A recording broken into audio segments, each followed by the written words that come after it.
चलिए हम देखते हैं, इफ स्टेटमेंट देख चुके थे, अब नेस्टेड इफ देखते हैं। एक से ज्यादा इफ स्टेटमेंट का यूज करना नेस्टेड इफ कहलाता है।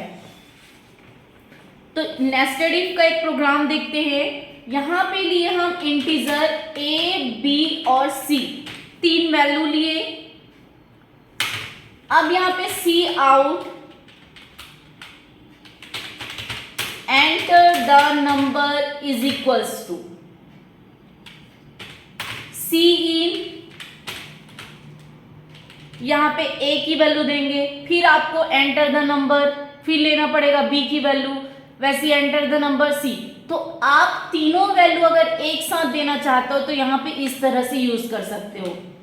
इनपुट स्टेटमेंट है तो यहीं पे a, b और c तीनों वैल्यू आप इनपुट करेंगे। एंटर द नंबर पूछेगा जिसमें आपको a की वैल्यू भी देना है, b की वैल्यू भी देना है, c की वैल्यू भी देना है।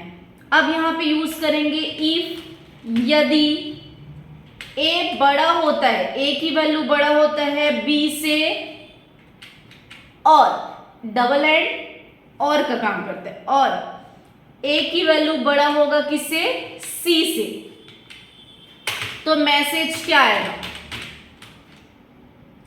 कौन सा बड़ा होगा बोल रहा है इस पे, a बड़ा होगा, तो क्या आएगा, a इज ग्रेटर।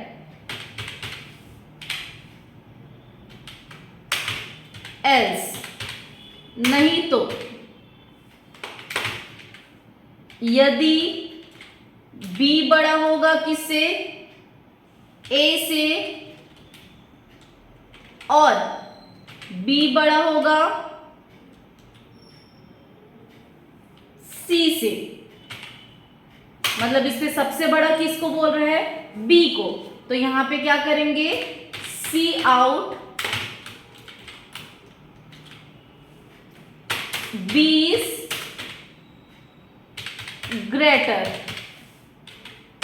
अब a और b बड़ा नहीं हुआ, एल्स, तो क्या बड़ा होगा, c बड़ा होगा, तो c आउट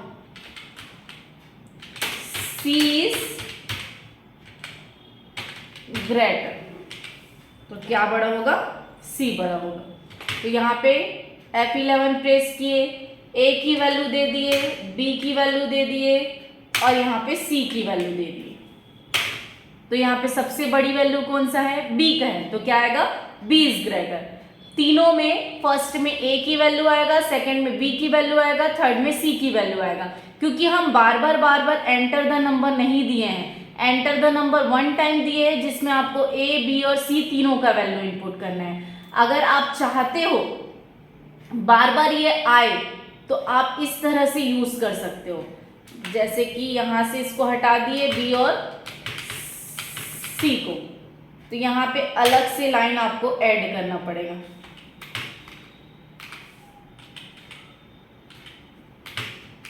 इस तरह से b की वैल्यू अलग से दे दो, फिर और दे दिए c की वैल्यू,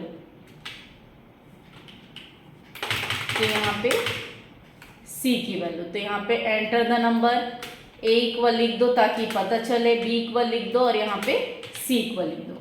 रन करेंगे तो आप पूछेगा a की वैल्यू दिए, b की वैल्यू दिए और c की वैल्यू दिए, बड़ा कौन सा है, c, तो क्या आएगा, c इज ग्रेटर।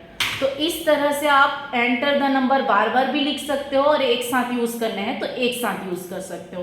और टर्बो में आपको क्या बताई थी मैं, यहाँ पे .h आपको लगाना है, यूजिंग नेम स्पेस को हटाना रहता है, और यहाँ पे वाइड मैन आपको लिखना पड़ता है, और यहाँ पे सबसे फ्रंट में आपको क्या करना होगा, क्लियर स्क्रीन देना होगा, और लास्ट में यहाँ पे आपको किसका यूज करना पड़ेगा, गेट ch, कंपाइल टाइम में प्रोग्राम को रन करने के लिए।